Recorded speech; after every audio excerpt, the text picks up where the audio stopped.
بسم اللہ الرحمن الرحیم الحمد للہ رب العالمین والصلاة والسلام علی اشرف الانبیاء وسید المرسلین خاتم النبیین محمد وعلی آلہ وأہل بیتہ وصحبہ اجمعین اما بعد فقد قال اللہ تبارک وتعالی ان احسنتم احسنتم لانفسکم وان اسأتم فلها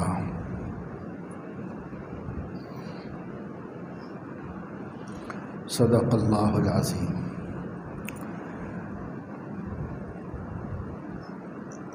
اللہ تعالیٰ ارشاد فرما رہے ہیں، اگر تم بھلے کام کرو گے تو اپنے لیے ہی بھلا کرو گے، اور اگر برا کرو گے تو اس کا وبال بھی تم ہی کو پہنچنے والا ہے۔ یہ بات اللہ تبارک و تعالی شانہ نے یہودیوں کو خطاب کر کے فرمائی تھی جب ان کے اوپر ایک خوفناک حملہ کیا گیا تھا اور ان کی بستیوں کی اینٹ سے اینٹ بجا دی گئی تھی، تو اللہ رب العزت نے پھر ان کے لیے دوبارہ آباد ہونے اور پھر سے باعزت زندگی گزارنے کا سامان کیا، تو یہ ارشاد فرمایا تھا کہ دیکھو اللہ نے ذلت کے بعد عزت اور شکست کے بعد فتح تم لوگوں کو نصیب کی ہے۔ ان احسنتم احسنتم لانفسکم، اب اگر تم سنبھل جاؤ اور صحیح طریقے سے زندگی گزارو تو اس کا فائدہ تم کو پہنچے گا۔ وَإِنْ أَسَأْتُمْ فَلَهَا، اور اگر تم پھر سے برائی کی طرف لوٹو گے اور پھر اللہ کی نافرمانی اور بغاوت کا سلسلہ قائم کرو گے تو اس کا نقصان بھی تم ہی کو پہنچنے والا ہے۔ فَإِذَا جَاءَ وَعْدُ الْآخِرَةِ لِيَسُوءُوا وُجُوهَكُمْ وَلِيَدْخُلُوا الْمَسْجِدَ كَمَا دَخَلُوهُ أَوَّلَ مَرَّةٍ وَلِيُتَبِّرُوا مَا عَلَوْا تَتْبِيرًا۔ پھر سے دشمن آئے گا اور حملہ کرے گا اور تمہاری مسجد اقصیٰ میں داخل ہوگا، اور اس کے بعد وہی حال ہو جائے گا جو پہلے ہو گیا تھا۔ تو ان لوگوں نے اللہ تعالیٰ کی اس نصیحت کی قدر نہیں کی اور پھر سے سرکشی اور بغاوت آئی۔ اللہ نے دوبارہ ان کا حشر ایسا ہی کر دیا جیسے پہلی مرتبہ کیا تھا۔ یہ اللہ تعالیٰ قرآن مجید میں واقعات کو بیان فرماتے ہیں اس امت کے سبق کے واسطے، اور اس امت کو یہ بتانے کے واسطے کہ بھائی اللہ تو سب کا اللہ ہے، سب کا خدا ہے، سب کے ساتھ اس کا قاعدہ ضابطہ ایسا ہی ہے۔ جو اچھا کرے گا اسے اچھا بدلہ ملے گا، اور جو سرکشی اور نافرمانی اور ہٹ دھرمی اور ضد سے کام لے گا تو نقصان ہوگا، اور یہ نقصان اسی کا ہوگا۔ لا تزر وازرۃ وزر اخری، کوئی کسی دوسرے کا بوجھ نہیں اٹھاتا۔ تمہاری برائی کا بوجھ تمہیں کو اٹھانا ہے، تمہارے گناہ کا وبال تمہیں کو چکھنا ہے۔ اس لیے ہر آدمی کو یہ سوچنا ہوگا کہ وہ اپنے ساتھ بھلا کر رہا ہے یا نہیں کر رہا ہے۔ بھلی زندگی اپنے ساتھ بھلائی کرنا ہے، اب بری زندگی اپنے ساتھ برائی کرنا ہے۔ دوسرے کا کیا نقصان اس کے اندر ہے اور دوسرے کا کیا فائدہ ہے؟ ہر شخص کے عمل کا اسی پر بدلہ پہنچتا ہے اور وہ اپنے انجام کو پاتا ہے۔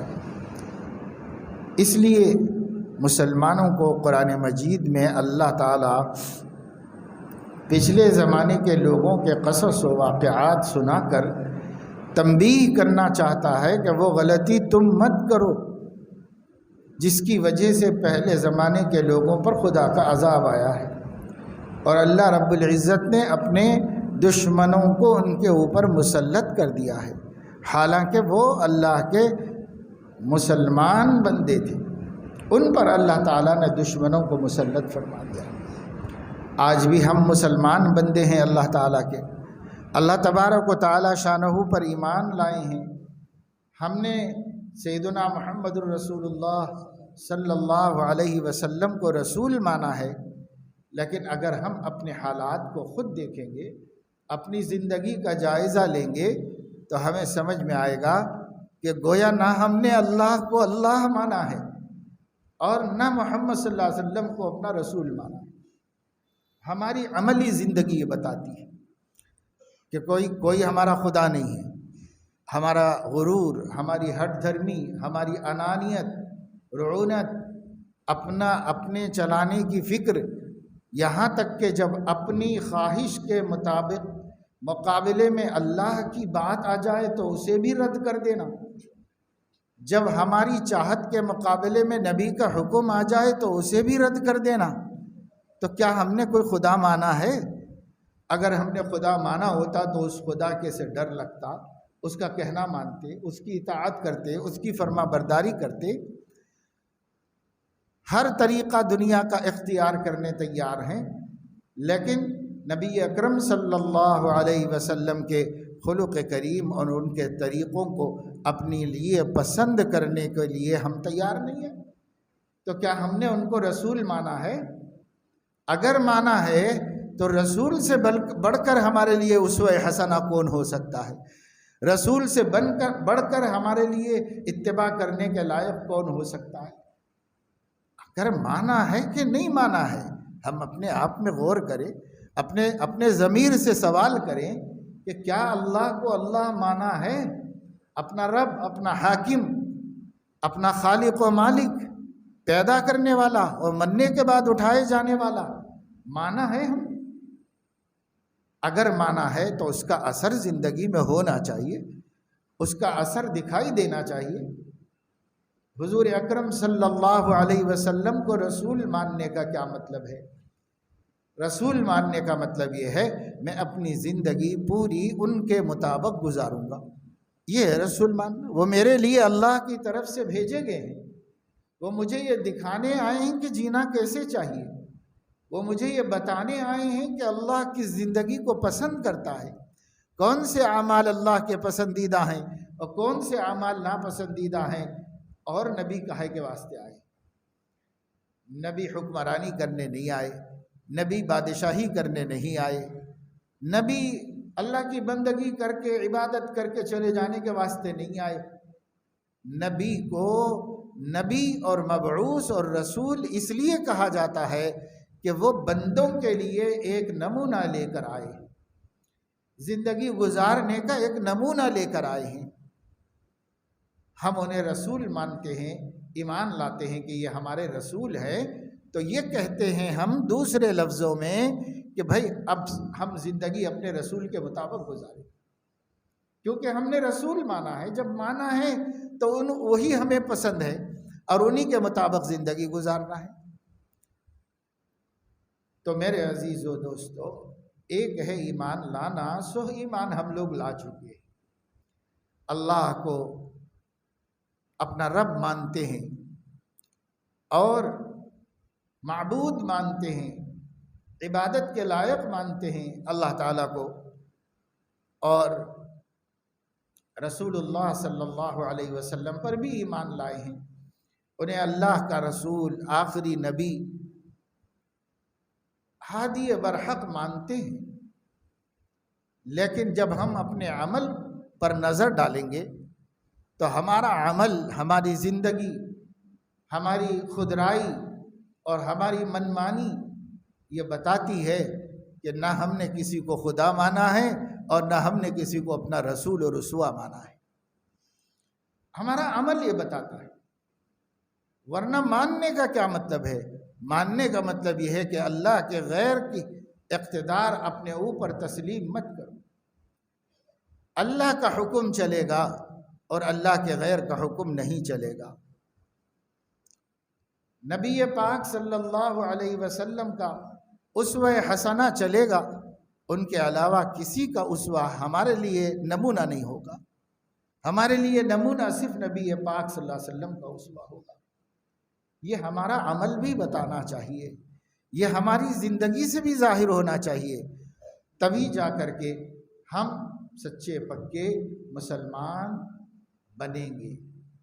اس سے پہلے ہمارا اسلام ڈاواں ڈول ہوگا، پختہ ایمان نہیں ہے، پختہ اسلام نہیں ہے۔ اسی لیے حضور اکرم صلی اللہ علیہ وسلم نے فرمایا لا یؤمن احدکم حتی یکون ہواہ تبعا لما جئت بہ۔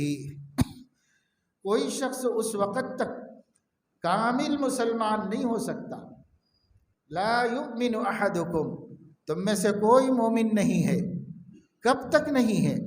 حتی حد کو کہتے ہیں، جب تک کہ یکون ہواہ ہو جائے اس کی خواہشات تبعا لما جئت بہ، جو دین میں لے کے آیا ہوں اس کے تابع، ہماری ہر خواہش دین محمدی کے تابع ہو، اس کے تحت میں ہوگی۔ جو ہم چاہتے ہیں وہ وہی ہونا چاہیے جو نبی چاہتے ہیں، اور جو نبی نہیں چاہتے وہ ہم بھی نہیں چاہتے۔ اس کو کہتے ہیں رسالت پر ایمان لانا، حضور علیہ السلام کو آخری نبی تسلیم کرنا، اپنے لیے اسوہ حسنہ ماننا، اس کو کہتے ہیں۔ اسی لیے حضور اکرم صلی اللہ علیہ وسلم نے ارشاد فرمایا ہر شخص جنت میں داخل ہوگا سوائے اس کے جو انکار کر دے۔ کل امتی یدخلون الجنت الا من ابا، میری پوری امت جنت میں جائے گی سوائے انکار کرنے والوں۔ تو صحابہ نے پوچھا کہ ومن ابا، منکر کون ہے؟ ہم لوگ تو سب مانتے ہی ہیں، سب ماننے والے ہی ہیں، انکار کرنے والا کون ہے؟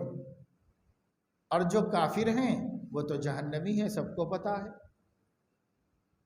حضور علیہ السلام نے فرمایا من اطاعنی دخل الجنہ ومن عصانی فقد ابا، جس نے میری اطاعت کی وہ جنت میں داخل ہو گیا، اور جو میرا نافرمان ہے وہی میرا منکر ہے۔ مجھے حق پہ مانتا تو میری بات کیوں نہ مانتا، اور میری بات میں کامیابی سمجھتا تو میری بات پہ عمل کیوں نہ کرتا۔ وہ نہیں سمجھ رہا ہے کہ اس میں کامیابی ہے، وہ نہیں سمجھ رہا ہے کہ اس میں عزت ہے، وہ نہیں سمجھ رہا ہے کہ اسی میں سربلندی ہے، اس لیے نہیں مان رہا ہے۔ اس وجہ سے دین میں داخل ہو جانا کافی نہیں ہے، ایک مسلسل محنت کی ضرورت ہے، ایک مسلسل تعلق کی ضرورت ہے دین کے ساتھ، کہ آدمی بار بار اس پر غور کرتا رہے کہ میں اللہ کے دین پر کتنا آ سکا ہوں، کتنا نہیں آ سکا، کتنا دین میری زندگی میں داخل ہو گیا اور کتنا دین ابھی آنا باقی ہے۔ جائزہ لیتا رہے، فکر کرتا رہے، جو متفکر ہوگا وہ ترقی کرتا رہے گا، اور جو بے فکرہ ہوگا وہ ناکام ہو جائے گا۔ صحابہ کرام کبھی بے فکر نہیں ہوئے، ہمیشہ اسی فکر میں رہے کہ کسی طریقے سے اللہ کا دین مضبوط ہو جائے، اللہ کے دین پر ہم پورے جم جائیں۔ جمنے کا ہمیں حکم دیا گیا، بلا ان تصبروا وتتقوا لا یضرکم کیدہم شیئا فإن تصبروا وتتقوا فإن ذلک من عزم الامور۔ اللہ فرما رہے ہیں کہ سب سے بہترین راستہ تو یہی ہے، سب سے مضبوط راستہ، پختہ اور کامیابی کا راستہ، کہ تم دین پر جمے رہو اور اللہ سے ڈرتے رہو۔ آج ہم اللہ تعالیٰ سے نہیں ڈرتے، مسلمانوں کی بہت بڑی تعداد خود اللہ کے دین کو بھی نہیں جانتی، دین کیا ہے انہیں نہیں معلوم۔ ایسے مطالبے ہیں، ایسی ایسی باتیں ہیں جس کے بارے میں انہیں یہ تک نہیں پتا کہ اگر میں ایسی باتیں کہوں تو ایمان بھی باقی نہیں رہتا، یہ تک نہیں پتا ہے۔ اور ایسے مسلمان ہیں، بہرحال مسلمان ہونے کی حیثیت سے آپ نے اخباروں میں دیکھا پڑھا ہوگا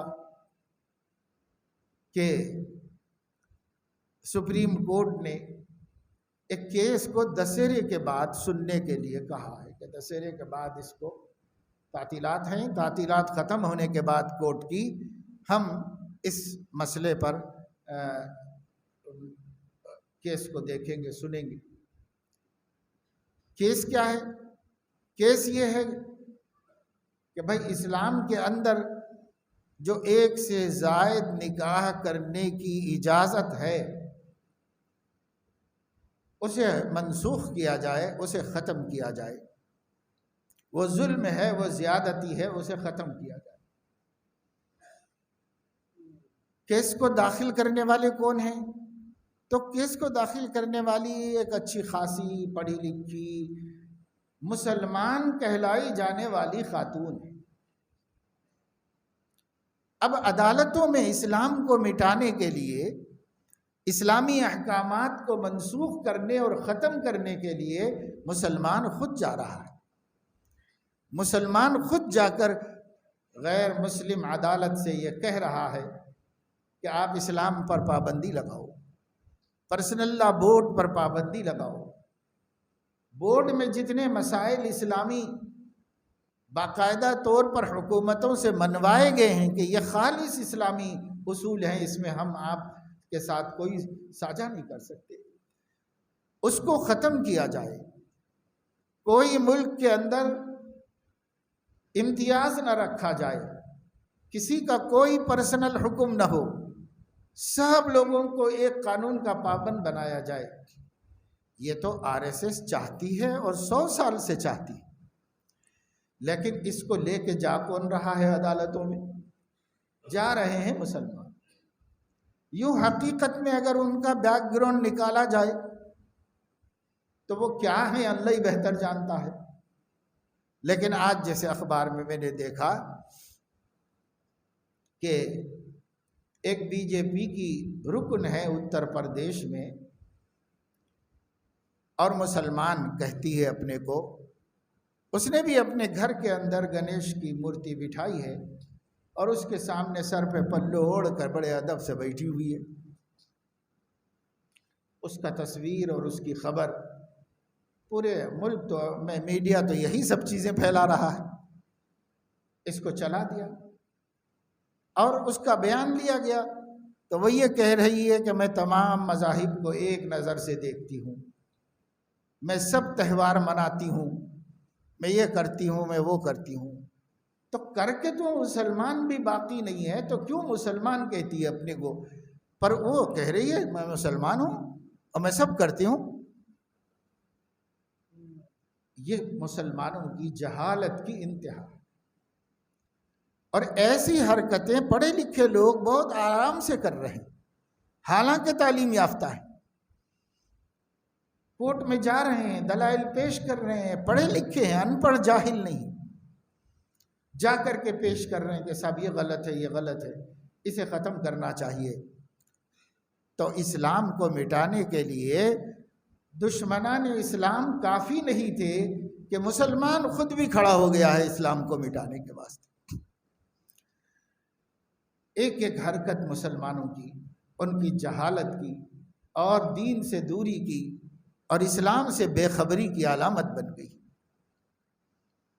یہ سب کچھ اسی لیے ہے نا کہ ہم پڑھ رہے ہیں، لکھ رہے ہیں، کما رہے ہیں، کھا رہے ہیں، لیکن اسلام سیکھنے کے لیے تیار نہیں۔ دین کیا ہے ہمارا ہمیں نہیں پتا ہے۔ جتنے صحابہ مدینہ منورہ میں تھے سب دین جانتے تھے، جتنی عورتیں تھیں سب دین جانتی تھیں، اور اگر نہیں جانتی تو ان میں جو زیادہ علم والے ہوتے ان سے جڑی ہوئی تھی، تاکہ ان سے کوئی کام دین کے خلاف سرزد نہ ہو جائے، کوئی کام ایمان اور عقیدے کے خلاف نہ ہونے پائے۔ آہستہ آہستہ ہماری یہ بدعملی بدعقیدگی تک ہم کو پہنچا رہی ہے۔ پہلے ہم نے عمل کرنا چھوڑ دیا، نماز کا اہتمام چھوڑ دیا، روزہ رکھنا چھوڑ دیا، قرآن پڑھنا چھوڑ دیا، دین سیکھنا چھوڑ دیا، حلال کمانا چھوڑ دیا۔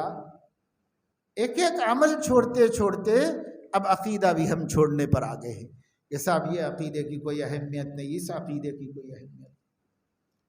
پھر کیا ہوگا؟ اس وجہ سے مسلمانوں پر ذمہ داری ہے کہ مسلمان علم دین حاصل کریں۔ ہمارا دین کیا ہے ہمیں معلوم تو ہونا چاہیے۔ لا الہ الا اللہ محمد الرسول اللہ صلی اللہ علیہ وسلم ایک کلمہ ہے جو چلو مسلمانوں کو معلوم ہے۔ جو لوگ یہاں کم از کم جمعے میں جمع ہوتے ہیں، جمعہ پڑھتے ہیں، ان کو کلمہ تو معلوم ہے، اور یہ بھی معلوم ہے کہ نماز فرض ہے، اگرچہ کہ ہفتے میں ایک پڑھتے ہیں، لیکن معلوم ہے کہ نماز فرض ہے۔ بس اسی کے سہارے ہم اپنا ایمان بچائے ہوئے ہیں، ورنہ ایمان کیا ہے، دین کیا ہے، ہمیں کچھ نہیں پتا۔ لا الہ الا اللہ کا کیا مطلب ہے ہمیں نہیں معلوم۔ محمد الرسول اللہ کا مطلب کیا ہے ہمیں نہیں معلوم۔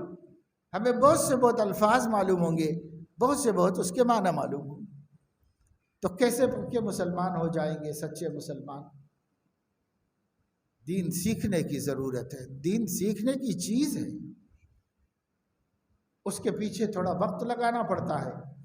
اور یہ بھی میں آپ کو بتاؤں کہ دین جو ہے وہ سیکھنے کے لیے ایک عمر کی ضرورت نہیں ہے کہ صاحب ساری زندگی لگا دینا پڑتا ہے دین سیکھنے کے لیے۔ ساری زندگی کی ضرورت نہیں ہے۔ اگر آدمی زندگی کے چند برسوں میں روزانہ 1 گھنٹہ آدھا گھنٹہ فارغ کر لے تو وہ دین بقدر ضرورت جتنا سیکھنا چاہیے سب سیکھ لے گا۔ جتنا ایک مسلمان کو معلوم رہنا چاہیے چند برس میں سب معلوم ہو جائے گا۔ کوئی کام، اگر کوئی اسٹوڈنٹ ہے پڑھنا نہ چھوڑے، پڑھے، اپنے محنت سے پڑھتا رہے۔ اگر کوئی نوکری کر رہا ہے نوکری کرے، اگر کوئی تجارت کر رہا ہے تجارت کرے، اگر کوئی آدمی مزدور ہے مزدوری کرے، لیکن تھوڑا وقت روزانہ کی بنیاد پر نکالے یا ہفتہ واری بنیاد پر نکالے، اور وہ وقت نکال کر کسی عالم کے پاس بیٹھے اور اس سے دین سیکھے۔ اور دین کیا ہے اس کو بتا دے کہ میں اللہ کا دین کیا ہے سارا جاننا چاہتا ہوں، سب دین جاننا چاہتا ہوں، اللہ کا دین کیا ہے۔ یہ ہر مسلمان کی ذمہ داری ہے۔ امام بخاری رحمۃ اللہ علیہ نے بخاری شریف میں کتاب العلم میں ایک باب قائم کیا ہے، ایک عنوان قائم کیا ہے، علم کے لیے باری مقرر کرنا۔ کیونکہ صحابہ کرام جو تھے وہ بڑی بڑی عمروں میں آ کے مسلمان ہوئے تھے، ان کو بیوی بچے تھے، ان کی اپنی روزی روٹی کا مسائل تھے۔ ایسا نہیں تھا کہ صحابہ چھوٹے چھوٹے بچے تھے، اب ان کو فی الحال کوئی کام نہیں ہے، وہ مدرسے میں پڑھے ہوئے اور تعلیم حاصل کر رہے ہیں، ایسا نہیں تھا۔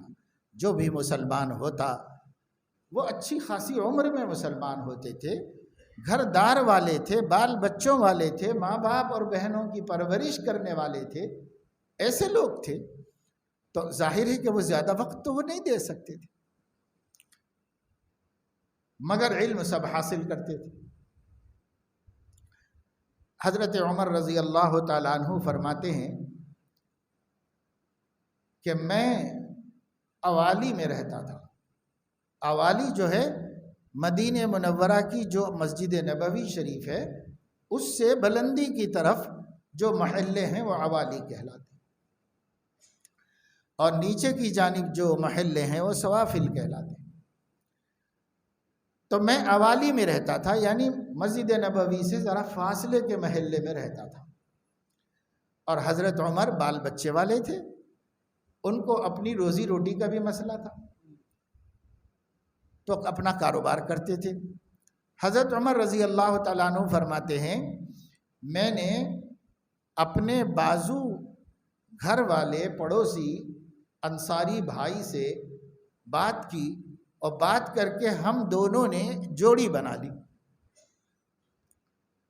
اور ایسی جوڑی بنا لی کہ دیکھو بھائی آپ کو بھی روزی روٹی کا مسئلہ ہے، مجھے بھی روزی روٹی کا مسئلہ ہے، لیکن اللہ کا دین سیکھنا بھی ہمارے اوپر ضروری ہے، علم حاصل کرنا بھی ہمارے اوپر اللہ نے فرض کیا ہے، لہٰذا یہ کام بھی ہو اور یہ کام بھی ہو تو ایک تدبیر کریں گے، وہ یہ ہے کہ ایک دن آپ مسجد نبوی شریف میں جا کر حضور علیہ السلام کے ساتھ رہو اور میں آپ کے گھر کے کام کاج نمٹا دیتا ہوں، دوسرے دن میں چلا جاؤں گا، آپ میرے گھر کے کام کاج دیکھ لینا۔ تو دونوں نے معاہدہ کر لیا اور دونوں باری باری آ کر حضور علیہ السلام سے علم حاصل کرتے۔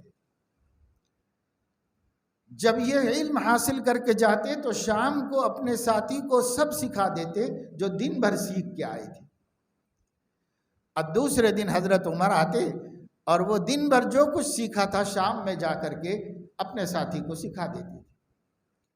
اس طرح حضرت عمر رضی اللہ تعالیٰ عنہ فرماتے ہیں ہم لوگوں میں سے ہر ایک مہینے میں 15 دن جاتا تھا نبی کے پاس، لیکن علم پورے مہینے کا ہمارے پاس ہوتا تھا، ہم کسی بات سے محروم نہیں تھے۔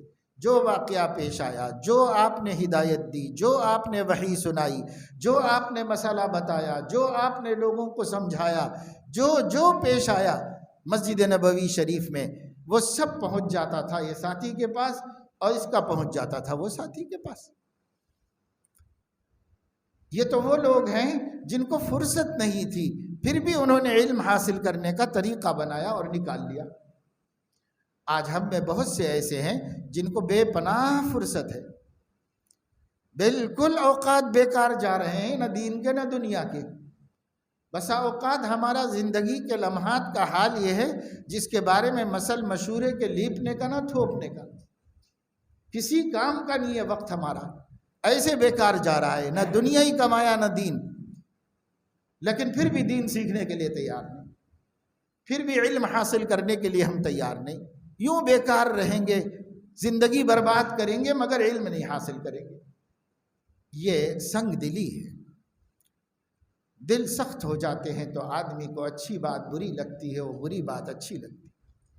ثم قست قلوبکم من بعد ذلك فہی کالحجارۃ او اشد قسوہ۔ اللہ نے فرمایا کہ یہودیوں تمہارے دل جو ہیں وہ پتھروں سے بھی زیادہ سخت ہو گئے، اس لیے تم پر تورات کی تعلیمات کا کوئی اثر نہیں ہوتا، کیونکہ تمہارے دل سخت ہو گئے۔ آج ہمارے دل بھی سخت ہو رہے۔ فویل للقاسیۃ قلوبہم من ذکر اللہ، جن کے دل یاد الہی سے سخت ہو گئے ہیں ان کے دلوں کے لیے بربادی ہے، تباہی۔ یہ دل برباد ہیں، یہ دل اللہ کے نزدیک تباہ ہو گئے۔ ایک صحابی ہیں حضرت عبداللہ ابن رواحہ رضی اللہ تعالیٰ عنہ، کاشتکار تھے، یعنی زراعت کرتے تھے، زراعت پیشہ آدمی تھے، ان کے اپنے کھیت تھے اور ان کھیتوں میں وہ زراعت کرتے تھے۔ وہ فرماتے ہیں کہ کھیت کو کنٹینیو دیکھنا پڑتا ہے، روز صبح چلے جاتا ہے کاشتکار اور کھیت کی نگرانی کرتا ہے، تب جا کر کھیتی نفع دیتی ہے، فائدہ دیتی ہے۔ تو ہمیں اس کا بڑا فکر ہوا کہ ہم اپنے کھیتی کی وجہ سے مسجد نبوی میں حاضر نہیں ہو پاتے اور علم دین حاصل نہیں کر پاتے، اس لیے ہم لوگوں کو کوئی ترتیب بنانا چاہیے۔ وہ عرب کے بڑے مشہور شاعر بھی تھے، ادیب تھے، لیکن ان کو ضرورت تھی دین کے علم حاصل کرنے، اس لیے عبداللہ ابن رواحہ رضی اللہ تعالیٰ عنہ نے 4 کھیت والوں سے بات کی اپنے آزو بازو کے، اور کہا کہ ہم 4 لوگ مل کر اپنی باری مقرر کر لیں گے، ایک آدمی مسجد نبوی چلا جائے اور دن بھر حضور علیہ السلام جو تعلیم دے رہے ہیں وہ علم حاصل کرتا رہے اور آپ سے تعلیم لیتا رہے، اور 3 آدمی مل کر چوتھے کا بھی کھیت ملا کر ہم 4 کھیتوں کو دیکھ لیں گے، 4 کھیتوں کی نگرانی تینوں مل کے کر لیں گے۔ اور ایک آدمی مسجد میں ہمارا نمائندہ رہے، اور شام کو جب واپس آئے اللہ کے نبی نے جو جو آج سکھایا ہے ہم تینوں کو بٹھا کر سنا دیں، تاکہ ہم لوگ اس علم سے باخبر ہو جائیں جو اللہ کے نبی نے مسلمانوں کو اللہ کی طرف سے پہنچایا ہے۔ اگلے دن دوسرا جائے گا، تیسرے دن تیسرا جائے گا، چوتھے دن چوتھا جائے گا، لیکن چاروں کا کھیت بھی دیکھا جاتا رہے گا، کھیتی بھی ہوتی رہے گی، اور چاروں کو وہ علم بھی ملتا رہے گا جو اللہ کے نبی صلی اللہ علیہ وسلم دے رہے تھے۔ تو یہ فکریں ہیں، جب فکر پیدا ہوتی ہے تو آدمی راستے نکالتا ہے، تدبیریں سوچتا ہے، اور ان تدبیروں میں پھر اللہ پاک کامیابی عطا فرماتے ہیں۔ ان لوگوں نے کیسی تدبیریں کر لیں، حالانکہ ان کی ذمہ داریاں ایسی تھی کہ اگر وہ کاشتکاری نہ کرتے تو کھانا پینا مشکل ہو جاتا۔ مزدور بھی اپنی مزدوری کر رہے ہیں اور علم برابر حاصل کر رہے ہیں، علم مزدوری بھی ہو رہی ہے اور علم بھی حاصل ہو رہا ہے برابر۔ آپ صحابہ کرام کے حالات کو پڑھیں گے، احادیث شریفہ کو پڑھیں گے تو آپ کو پتہ چلے گا کہ صحابہ کرام علم حاصل کرنے سے کبھی غافل نہیں رہے۔ دین کا علم حاصل کرنے کے لیے ہی بھیجا گیا ہے، چھپا کے رکھنے کے لیے نہیں بھیجا گیا ہے۔ پنڈتوں کی طرح اور عیسائیوں کے فادرز کی طرح علم ان کی اجارہ داری نہیں ہے، علم پر علماء کا قبضہ نہیں ہے، علم سب کے لیے اتارا گیا ہے، اور علم ہر ایک مسلمان کو حاصل کرنا ہے۔ علم حاصل کرنے کی فکر کرنا ہر مسلمان کی ذمہ داری۔ ابھی ہم یہ سمجھے ہوئے ہیں کہ ارے وہ علم ہمارا کام نہیں ہے، تو کیا تمہارا کام گھاس کاٹنا ہے کیا؟ علم حاصل کرنا ہر مومن کا کام ہے، ہر مومن علم حاصل کرنے کی فکر کرے۔ نفس و شیطان نے دھوکے دے کے رکھے ہوئے ہیں، اور ان دھوکوں کی وجہ سے ہم علم دین سے دور ہیں۔ نتیجہ یہ ہے ایسے ایسے عقیدے ہو گئے ہیں کہ ان عقیدوں کے ساتھ ایمان کی سلامتی مشکل ہے۔ ایسے ایسے عقیدے مسلمانوں کے اندر آ گئے ہیں، ایسے ایسے خیالات آ گئے ہیں، اسے مسلمانوں کی سوچ کہا جا رہا ہے۔ یہ مسلمانوں کی سوچ نہیں، مسلمان کی سوچ وہی ہے جو نبی کی ہے۔ مسلمان وہی سوچ سکتا ہے جو نبی پاک صلی اللہ علیہ وسلم سوچتے ہیں۔ مسلمان وہی عقیدہ رکھ سکتا ہے جو نبی پاک صلی اللہ علیہ وسلم نے عقیدہ رکھا ہے۔ مسلمان وہی عمل کر سکتا ہے جو نبی پاک صلی اللہ علیہ وسلم نے عمل کیا ہے۔ یہ سیکھنا مسلمانوں کی ذمہ داری ہے۔ صحابہ کرام آخر کیوں کرتے تھے اتنا اہتمام، اور یہ سارے انتظامات کیوں کیے جا رہے تھے؟ انہوں نے جانا تھا، انہیں پتہ تھا کہ حضور علیہ السلام نے فرمایا کہ اتنا دین سیکھنا جتنے دین سے ایمان سلامت رہ جائے اور آدمی اللہ کے سامنے جا کر نہ پچھتائے، سب مسلمانوں پر فرض عین ہے۔ یہ صحابہ جانتے ہیں۔ طلب العلم فریضۃ علی کل مسلم۔ کیسے حاصل کیا جائے علم؟ اگر جاہل سے علم حاصل کرتا رہے گا تو وہ جہالت حاصل کرے گا، علم حاصل نہیں کرے گا۔ اگر جاہل عالم سے علم حاصل کرے گا تو علم حاصل کرے گا۔ ایک جاہل دوسرے جاہل سے جہالت کے علاوہ کیا لے سکتا ہے؟ آج ہمارے ذہنوں میں یہی ہے کہ میں جا کے ایک صاحب کے ساتھ بیٹھتا ہوں، ان کی باتیں سنتا رہتا ہوں، وہ خود جاہل ہے، میں بھی جاہل ہوں، اور دو جاہل بیٹھ کے علم حاصل کر رہے ہیں۔ تو علم حاصل ہو رہی ہے کہ جہالت حاصل ہو رہی ہے؟ علم حاصل ہوگا جب کہ جاہل عالم کے پاس جا کے بیٹھے اور عالم سے علم حاصل کرے۔ عالم کوئی سا بھی ہو، مستند اور معتبر ہونا چاہیے، بس اتنا کافی۔ عالم مستند ہونا چاہیے، معتبر ہونا چاہیے، بس اتنا کافی ہے۔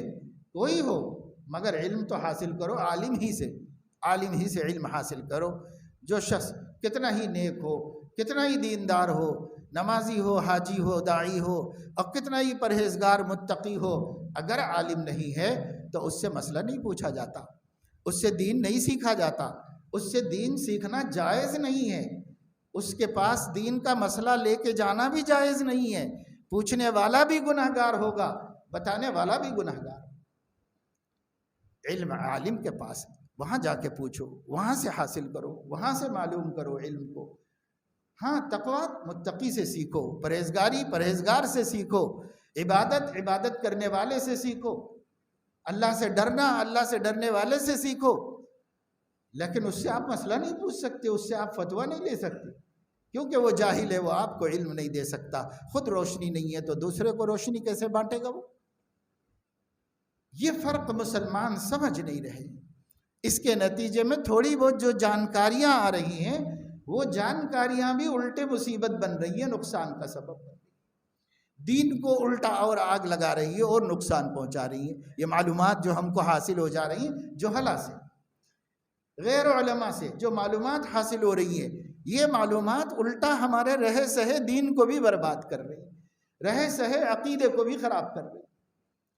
اس لیے میرے دوستو عزیزو، وہ نوبت آ جاتی ہے پھر دھیرے دھیرے کہ دیکھو گھر میں گنیش کی مورتی بٹھا کے ادب سے بیٹھی ہوئی ہے۔ یہ نوبت آ جائے گی، گھر گھر یہ نوبت آ جائے گی۔ اگر ہم شرک کو نہیں سمجھیں گے، اگر ہم توحید کی حقیقت کو نہیں سمجھیں گے، اگر ہم دین کو علماء سے کتاب و سنت کی روشنی میں واضح طور پر نہیں جانیں گے، حد کہاں ہے، کہاں تک ہم گنجائش رکھ سکتے ہیں رواداری کی، اور کہاں سے ہم اپنا دین کھو دیں گے، اپنا دین چھوڑ بیٹھے۔ یہ سمجھنے کی علم کی ضرورت ہے، فرق کرنے کی ضرورت ہے۔ اب لوگ جو ہیں جو جی میں آیا کر رہے ہیں، سب سیاسی لیڈر بن گیا ہے، اب مندر میں جا کے نذرانہ پیش کر کے آ رہا ہے، اب کہہ رہا ہے کہ نہیں یہ سب کو خوش کرنے کے واسطے، تو سب خوش ہو جائیں گے۔ تجربہ تو یہ ہے کہ کوئی بھی خوش نہیں ہوگا تیری اس منافقت سے، اس دھوکے بازی سے، لیکن اگر سب خوش بھی ہو جائیں تو اللہ تو خفا ہو جائے گا۔ جب اللہ خفا ہو جائے گا تو ساری دنیا کے خوش ہونے سے ہمارے کیا ملنے والا؟ یہ سب چیزیں رواداری نہیں کہلاتی۔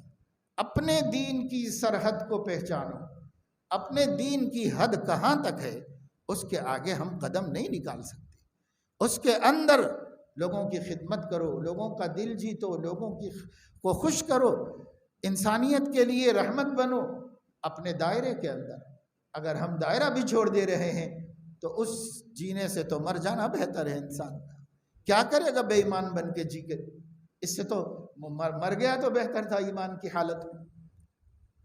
تو یہ سب دین نہیں جاننے کی وجہ سے ہے۔ پڑھے لکھے قابل لوگ ہیں، یہ کر رہے ہیں، یہ کر رہے ہیں، جا کر کے بعض کتنے مسلمان ایم ایل ایز، مسلمان ایم پی مختلف ملک میں مختلف علاقوں کے اندر ہیں، ان لوگوں کی جہالتیں دیکھ دیکھ کر، پڑھ پڑھ کر کے، سن کر کے حیرت ہوتی ہے کہ یہ اپنے کو مسلمان تو کہتے پر ان کو پتہ نہیں ہے کہ اسلام کی حد کہاں ہے، کہاں تک وہ موحد ہے، کہاں سے مشرک بن جائے گا، کہاں تک وہ مومن ہے، کہاں سے کافر ہو جائے گا، کہاں تک وہ مخلص ہے، کہاں سے منافق ہو جائے گا، اسے حد ہی نہیں معلوم ہے۔ جدھر چاہے ادھر ادھر گھوم رہا ہے، اور دو روٹی کے خاطر اور تھوڑی سی عزت کے خاطر، سستی شہرت کے خاطر اپنے اللہ کے ایمان کو، دین کو چھوڑ بیٹھا۔ اس لیے میرے عزیزو دوستو مسلمانوں، سب کو علم حاصل کرنا وقت کا اہم ترین فریضہ ہے۔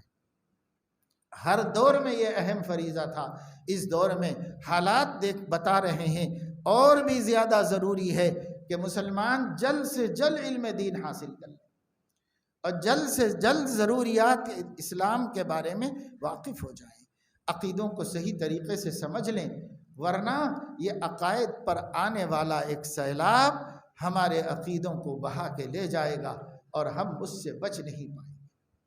اس سے پہلے مسلمانوں کو فکر کرنے کی ضرورت ہے۔ اگر نہیں کریں گے بعد میں پچھتانے کا تو کوئی فائدہ نہیں۔ جیسے کہا جاتا ہے، اب پچھتاوے کیا ہوت جب چڑیا چگ گئی کھیت۔ اب پچھتانے کا کیا فائدہ ہے؟ وقت پر کام کرنا چاہیے۔ اس لیے سب مسلمانوں کو چاہیے کہ وہ جس طرح صحابہ کرام اپنی مصروفیتوں کے باوجود اور اپنی روزی روٹی کے کاموں میں مشغول رہنے کے باوجود علم دین حاصل کرنے کی ترتیبیں بنا رہے تھے، اور ترتیبیں بنا کر باقاعدہ پورا علم حاصل کرتے جا رہے تھے، ہم لوگ بھی ترتیبیں بنائیں اور ترتیب بنا کر مستند اور معتبر علماء سے علم دین حاصل کرتے چلے جائیں۔ ہم بھی ترتیب بنا لیں اس کی۔ ترتیب کیسے بنے؟ اپنی اپنی مصروفیتوں کے حساب سے بنائیے۔ میں نے آپ کو بتایا کہ نہ پورے 1 سال کی ضرورت ہے، نہ 2 سال کی ضرورت ہے۔ ضرورت صرف اس بات کی ہے کہ 2-3 سال تک پابندی کے ساتھ آدھا گھنٹہ آپ کسی عالم کے پاس بیٹھ جائیے اور جو باتیں پوچھنے کی ہیں پوچھ لیجئے، اور جو باتیں پڑھنے کی ہیں تھوڑی تھوڑی کر کے پڑھ لیجئے۔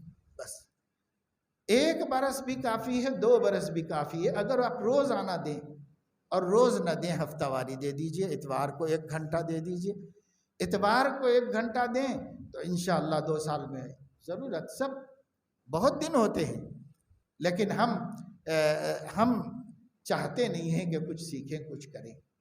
اس لیے ارادہ کیجئے، اللہ بڑی مدد دے گا، اور آدمی جب علم حاصل ہوتا جائے گا اپنے اندر ایک طاقت محسوس کرے گا، اپنے اندر ایک ہمت محسوس کرے گا، اور اپنے کو سیدھے راستے پر جمانے کے لیے اس کا علم حاصل کرنا اس کے لیے کارگر اور مفید ثابت ہو،